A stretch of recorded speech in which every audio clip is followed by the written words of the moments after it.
घर जग्गा व्यवसाय बिस्तारै फस्टाउँदै लगानीकर्ताहरूमा जोखिमको डर कायमै। घर जग्गा व्यवसाय डुब्दा चौतर्फी असर। सरकारको नीति तथा कार्यक्रम निराशाजनक। लगानी मैत्री मौद्रिक नीतिको प्रतीक्षामा घर जग्गा व्यवसायीहरू। घर जग्गाको कारोबार सुस्ताउँदा मुलुकको अर्थतन्त्रमा परेको चौतर्फी असर विशेष। The news review.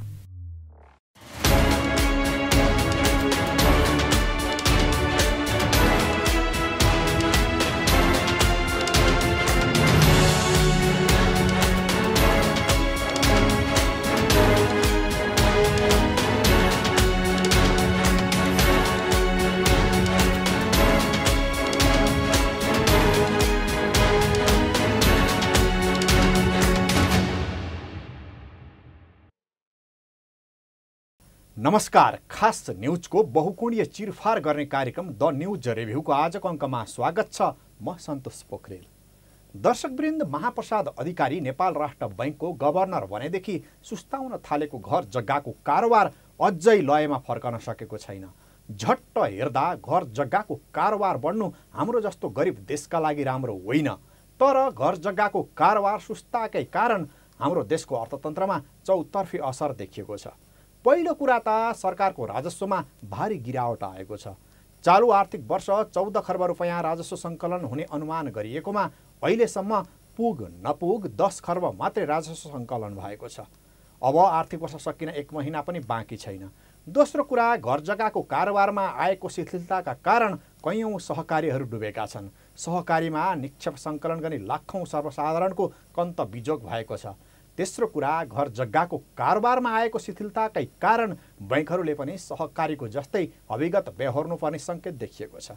चौथो कुरा, बैङ्कहरूमा 6 खर्ब रुपैयाँ भन्दा बढी लगानीयोग्य पुँजी थुप्रिएर बसेको छ, जसका कारण बैङ्कहरूले निक्षेपको ब्याज यति धेरै घटाएका छन् कि अब सर्वसाधारण जनताले बैङ्कमा पैसा जम्मा नै नगर्ने स्थिति सिर्जना हुँदैछ। यही अवस्था रहेमा मुलुक 1 वर्षभित्रै ठुलो आर्थिक सङ्कटको दलदलमा फस्ने प्रक्षेपण विज्ञहरूले गरेका छन्। दर्शकवृन्द, द न्यूज रिभ्यूको अबको श्रृङ्खलामा प्रस्तुत छ घर जग्गाको कारोबार सुस्ताउँदा मुलुकको अर्थतन्त्रमा परेको चौतर्फी असरका सन्दर्भमा हाम्रा सहकर्मी बिन्दुकान्त घिमिरेले तयार गरेको टिप्पणी। घर जग्गा व्यवसाय बिस्तारै फस्टाउँदै लगानीकर्ताहरूमा जोखिमको डर कायमै। घर जग्गा व्यवसाय डुब्दा चौतर्फी असर। सरकारको नीति तथा कार्यक्रम निराशाजनक। लगानी मैत्री मौद्रिक नीतिको प्रतीक्षामा घर जग्गा व्यवसायीहरू। घर जग्गाको कारोबार सुस्ताउँदा मुलुकको अर्थतन्त्रमा परेको चौतर्फी असर विशेष। The news review. दर्शकवृन्द, गत वर्षको तुलनामा यस वर्ष घर जग्गाको कारोबारमा उल्लेख्य वृद्धि भएको देखिन्छ। तर यो वृद्धि कोरोना काल अहिलेको भन्दा निकै नै कम छ। जबसम्म कोरोना काल अहिलेको जस्तो अवस्थामा घर जग्गाको कारोबार पुग्न सक्दैन, तबसम्म व्यवसायी र बैङ्क तथा वित्तीय संस्थाहरू डुब्ने क्रम यथावत रहन्छ। सरकारको राजस्व सङ्कलनमा आएको गिरावट पनि यथावत रहन्छ। घर जग्गाको कारोबार तथा मूल्य घट्नुका कारणहरू धेरै छन्। कारण खोज्दै जाँदा आधा दर्जनभन्दा बढी देखिन्छ। तर मुख्य कारण भनेको नेपाल राष्ट्र बैङ्कले 3 वर्ष अघि ल्याएको मौद्रिक नीति नै हो। सरकारले हरेक वर्षको जेठमा नीति तथा कार्यक्रम र बजेट ल्याए जस्तै नेपाल राष्ट्र बैङ्कले हरेक वर्षको साउनमा मौद्रिक नीति ल्याउने गर्छ। राष्ट्र बैङ्कको गभर्नर पद सम्हाल्ने बित्तिकै महाप्रसाद अधिकारीले घर जग्गा कारोबारमा ऋण प्रवाहलाई ज्यादै नै निरुत्साहित गर्ने गरी मौद्रिक नीति ल्याउनु भयो। यसै पनि कोभिडको महामारीका कारण सर्वसाधारणको आम्दानी ज्यादै घटेको थियो। त्यसमाथि गभर्नर अधिकारीले घर जग्गा खरिदका लागि बैङ्कबाट ऋण प्रवाह नहुने गरी मौद्रिक नीति ल्याउनु भयो, जसका कारण घर जग्गा कारोबार ठप्प भयो। यही बेला बैङ्कहरूले धमाधम ब्याज बढाइदिए। एकातिर बैङ्कबाट ऋण लिएर घर जग्गामा लगानी गर्नेहरूले साबा त परै जाओस् ब्याज समेत तिर्न सक्ने अवस्था रहेन। अर्कोतिर बैङ्कमा पैसा जम्मा गर्दा राम्रै ब्याज आउन थालेपछि सर्वसाधारणले पनि घडेरी किन्नेतर्फ चासो दिएनन्। त्यसैले मौद्रिक नीति लचिलो नबनाएसम्म घर जग्गाको कारोबार नफस्टाउने स्पष्ट छ। घर जग्गाको कारोबार नफस्टाउँदासम्म देशको अर्थतन्त्र थप सङ्कटमा पर्दै जाने निश्चित छ। गत वर्षको तुलनामा यस वर्ष घर जग्गाको कारोबारमा केही वृद्धि हुनुका मुख्य कारण पनि लचिलो मौद्रिक नीति हो। नेपाल राष्ट्र बैंकले गत साउनमा जारी गरेको मौद्रिक नीतिमा घर जग्गा खरिदका लागि ऋण प्रवाहमा थोरै खुकुलो पारिएको थियो। दर्शकवृन्द, द न्युज रिभ्यूको अबको श्रृङ्खलामा प्रस्तुत छ गत साउनमा जारी मौद्रिक नीति खुकुलो बनाइएपछि भएको घर जग्गाको कारोबार सुधारका सन्दर्भमा छोटो चर्चा। घर जग्गा व्यवसाय बिस्तारै फस्टाउँदै, लगानीकर्ताहरूमा जोखिमको डर कायमै, घर जग्गा व्यवसाय डुब्दा चौतर्फी असर, सरकारको नीति तथा कार्यक्रम निराशाजनक, लगानी मैत्री मौद्रिक नीतिको प्रतीक्षामा घर जग्गा व्यवसायीहरू, घर जग्गाको कारोबार सुस्ताउँदा मुलुकको अर्थतन्त्रमा परेको चौतर्फी असर विशेष। The news review. गत आर्थिक वर्षको तुलनामा चालु आर्थिक वर्ष घर जग्गाको कारोबार करिब 23% बढेको छ। भूमि व्यवस्था तथा अभिलेख विभागका अनुसार गत जेठमा 61,161 संख्यामा घर जग्गा किनबेच भएको छ। यो अघिल्लो जेठको तुलनामा 23% बढी हो। यसैगरी गत वर्षको तुलनामा गत जेठमा घर जग्गाको किनबेच ह्वात्तै बढेको छ। गत जेठ पहिलो साता आएको मौद्रिक नीति समीक्षाले व्यक्तिगत रूपमा घर जग्गाको किन्ने वा कारोबार गर्नेलाई थप सहज बनाएको छ। नेपाल राष्ट्र बैंकले घर जग्गा कारोबार सहज बनाउनका लागि चालु आर्थिक वर्षको मौद्रिक नीतिको प्रथम त्रैमासिक समीक्षा मार्फत 50 लाखसम्मको आवासीय घर कर्जाको कर्जा आम्दानी अनुपात बढाएको थियो। त्यसमा परिमार्जन गर्दै मौद्रिक नीतिको तेस्रो त्रैमासिक समीक्षा मार्फत कर चुक्ता प्रमाणपत्रको आधारमा घर जग्गा खरिदका लागि सबै कर्जामा कर्जा आम्दानी अनुपात बढाएर 70% पुर्याएको छ। उक्त व्यवस्थासँगै घर जग्गा कारोबार गर्नेहरूले आफ्नो आम्दानीको 70% किस्ता हुन आउने गरी ब्याङ्कबाट ऋण लिन पाएका छन्। यसअघि आम्दानीको 50% किस्ता हुन आउने गरी ब्याङ्कबाट ऋण लिन पाउने व्यवस्था रहेको थियो। राष्ट्र ब्याङ्कको यस्तो नीतिले घर जग्गा कारोबार बढेको व्यवसायहरू बताउँछन्। यस्तै आवासीय घर कर्जाको सीमा 1,50,00,000बाट बढाएर 2 करोड पुर्याइएको छ।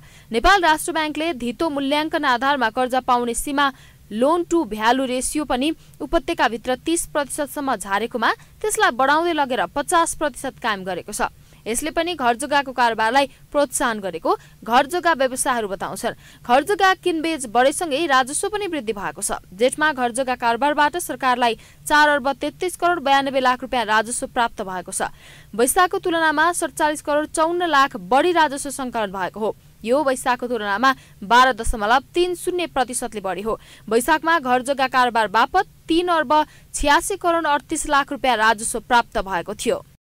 घर जग्गा व्यवसाय बिस्तारै फस्टाउँदै, लगानीकर्ताहरूमा जोखिमको डर कायमै, घर जग्गा व्यवसाय डुब्दा चौतर्फी असर, सरकारको नीति तथा कार्यक्रम निराशाजनक, लगानी मैत्री मौद्रिक नीतिको प्रतीक्षामा घर जग्गा व्यवसायीहरू, घर जग्गाको कारोबार सुस्ताउँदा मुलुकको अर्थतन्त्रमा परेको चौतर्फी असर विशेष। The news review. दर्शकवृन्द, सरकारले आगामी आर्थिक वर्षका लागि ल्याएको नीति तथा कार्यक्रम र बजेटप्रति घर जग्गा व्यवसायीहरू निराश छन्। तर अब साउनमा आउने नयाँ मौद्रिक नीति मार्फत सरकारले केही राहतको व्यवस्था गर्ला कि भन्ने आशा व्यवसायीहरूको छ। अब आउने मौद्रिक नीतिलाई चालु आर्थिक वर्षको भन्दा पनि लचिलो बनाउनु पर्ने माग व्यवसायीहरूको छ।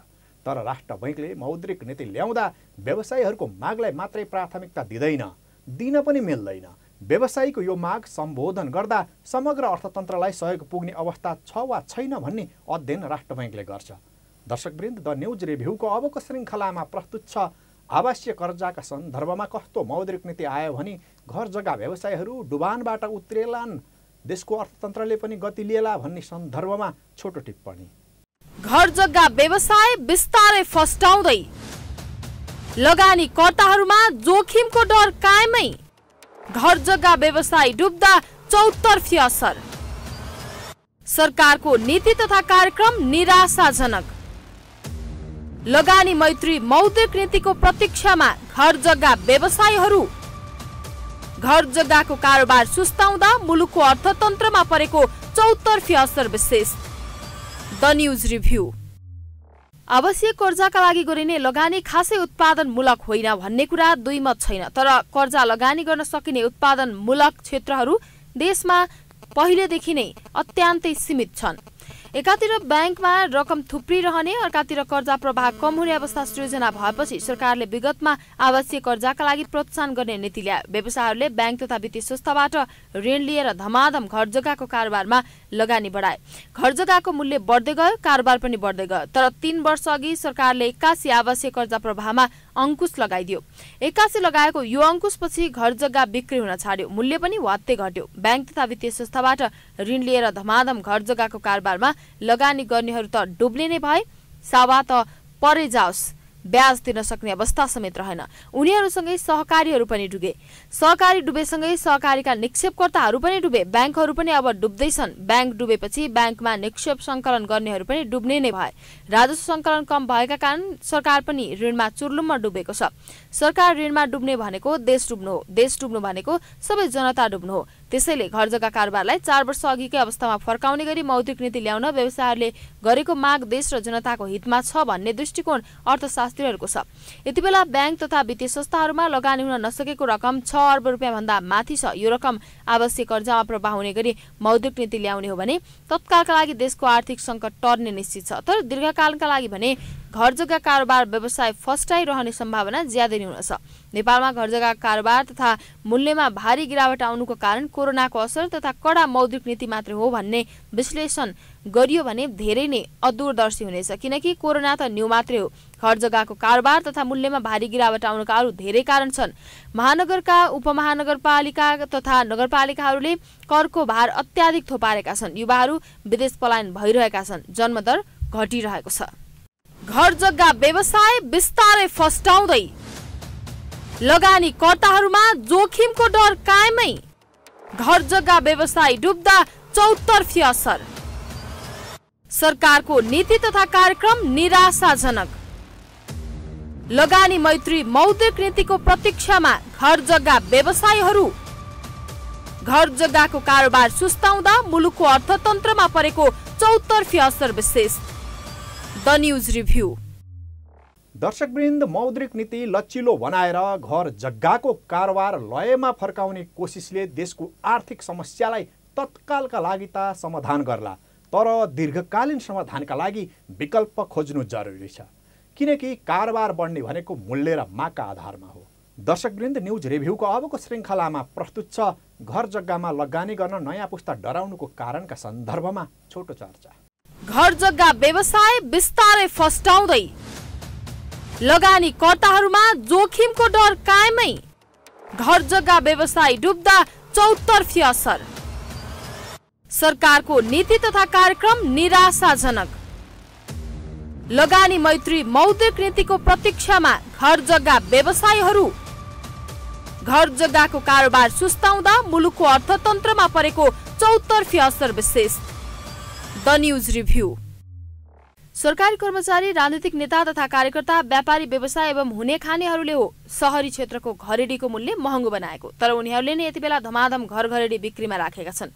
सरकारी कर्मचारी, राजनीतिक नेता तथा कार्यकर्ताका छोराछोरी धमाधम अमेरिका, अस्ट्रेलिया, जापानतिर सेटल हुन थालेका छन्। नाति नातिनाहरूको हेरचाह अर्थात् सुत्केरी स्याहार्ने भिसामा बाबुआमा समेत अमेरिका, अस्ट्रेलिया जान थालेका कारण पुँजी पनि पलायन भएको छ। यो क्रम अझै बढ्ने देखिएको छ। अर्को कुरा, नेपालीहरूले ढिलो विवाह गर्ने र बढीमा 2वटा सन्तान मात्रै जन्माउने गरेका छन्। सन्तान नै थोरै जन्माएपछि अर्को पुस्ताका लागि भनेर घर घरेडीको जो गर्नै नपर्ने भयो।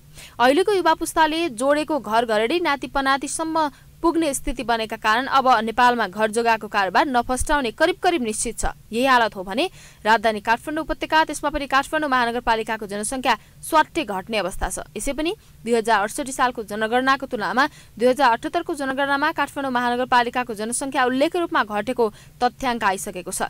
यति बेला ब्याङ्कहरूमा तरलता बढेको छ, ब्याज निकै सस्तो भएको छ, विदेशबाट आउने रेमिट्यान्स पनि बढेको छ। यति हुँदाहुँदै पनि खरेडी जग्गाको मूल्यमा किन गिरावट आइरहेको छ? मूल्यमा यति ठूलो गिरावट आउँदा पनि घरेडी जग्गाको किनबेच किन बढ्न सकिरहेको छैन भन्ने प्रश्नले मुलुकका अर्थशास्त्रीहरू समेत रणभुल्लामा पारेका छन्, किनकि मूल्य घट्दा माग बढ्ने अर्थशास्त्रीको नियम घरेडी जग्गामा लागू हुन सकेको छैन।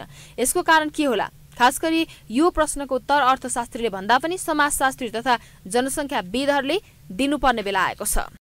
घर जग्गा व्यवसाय बिस्तारै फस्टाउँदै लगानी कर्ताहरूमा जोखिमको डर कायमै। घर जग्गा व्यवसाय डुब्दा चौतर्फी असर। सरकारको नीति तथा कार्यक्रम निराशाजनक। लगानी मैत्री मौद्रिक नीतिको प्रतीक्षामा घर जग्गा व्यवसायीहरू। घर जग्गाको कारोबार सुस्ताउँदा मुलुकको अर्थतन्त्रमा परेको चौतर्फी असर विशेष। The news review. दर्शकवृन्द, नेपालको ग्रामीण क्षेत्रको जग्गाको मूल्य त धेरै पहिलेदेखि नै घट्न थालेको थियो। गाउँबाट सहरतर्फ बसाइ सर्नेहरूको ओहिरो लागेका कारण गाउँको जग्गा सित्तैमा दिनुपर्ने अवस्था सिर्जना भएको थियो। यता सहरको जग्गाको मूल्य भनी दिन गनेर बढ्न थालेको थियो। सहरी क्षेत्रको जग्गाको मूल्य हरेक 3 वर्षमा दोब्बर हुने गरेको नेपाल राष्ट्र बैंकको तथ्याङ्कले नै देखाएको थियो। नाफा बढी हुने ठानेर नै धेरैले घडेरीमा पैसा लगानी गर्न थालेका थिए। एकातिर एकमुष्ट जग्गा किन्ने र त्यसलाई घडेरीका रूपमा प्लटिङ गरी बेच्ने व्यवसाय फस्टाएको थियो भने अर्कातिर एउटै व्यक्तिले 4-5 वटासम्म घडेरी किनेर राख्ने प्रवृत्ति बढेको थियो। भनेको बेलामा बिक्री हुने, बैंकले सजिलै धितोमा लिएर ऋण दिने, केही वर्षपछि मूल्य पनि दोब्बर हुने भएकाले पैसा हुने बित्तिकै घडेरी जग्गामा लगानी गर्ने प्रवृत्ति बढेको थियो। त्यति मात्रै होइन, बैंकबाट ऋण लिएर पनि घडेरी किन्ने प्रवृत्ति बढेको थियो, जसका कारण सहरी क्षेत्रको जग्गाको मूल्य अकल्पनीय रूपमा बढ्नु स्वाभाविकै थियो। तर कोरोना कालसँगै घर जग्गा बिक्री हुन छाड्यो। आर्थिक मन्दीका कारण घडेरी किन्नेहरू वात्तै घटे। यता बैंकहरूले पनि धितो लिलामीको सूचना टाँस्न थाले। 2 वर्ष अघिसम्म धेरैले कोरोनाका कारण घर जग्गाको कारोबार तथा मूल्य घटेको विश्लेषण गरेका थिए। कोरोनाको अन्त्य भएपछि सुधार आउने अपेक्षा धेरैको थियो। कोरोना काल अन्त्य भएको पनि करिब 2 वर्ष पुगेको छ, तर यो अवधिमा पनि हरेक महिना घर जग्गाको मूल्य निरन्तर घटिरहेको छ। 3 वर्ष अघिको तुलनामा 1/3 कम मूल्यमा घर जग्गा बिक्री गर्न तयार हुनेको सङ्ख्या उल्लेख्य छ, तर खरिदका लागि कोही पनि तयार देखिएको छैन। एकातिर बैंकको ब्याज बढेको बढै छ, अर्कातिर जग्गा बिक्री भएको छैन। यस्तो अवस्थामा मूल्य घट्नु स्वाभाविक हो। यो समस्यालाई मौद्रिक नीतिमा सुधार गरेर मात्रै सम्बोधन गर्न सकिन्न। घटिरहेको घर जग्गाको मूल्य वृद्धि गर्नु पनि जरुरी छैन। दर्शकवृन्द, द न्यूज रिभ्यूको आजको प्रसङ्ग यति नै। तपाईँ न्यूज नेपाल टेलिभिजनको प्रसारण युट्युब र फेसबुकमा पनि प्रत्यक्ष हेर्न सक्नुहुन्छ। आजको प्रस्तुतिबाट हामी सबैलाई बिदा दिनुहोस्। हेर्दै गर्नुहोला न्यूज नेपाल टेलिभिजन। नमस्कार। घर जग्गा व्यवसाय बिस्तारै फस्टाउँदै लगानीकर्ताहरूमा जोखिमको डर कायमै। घर जग्गा व्यवसाय डुब्दा चौतर्फी असर। सरकारको नीति तथा कार्यक्रम निराशाजनक। लगानी मैत्री मौद्रिक नीतिको प्रतीक्षामा घर जग्गा व्यवसायीहरू। घर जग्गाको कारोबार सुस्ताउँदा मुलुकको अर्थतन्त्रमा परेको चौतर्फी असर विशेष। The news review.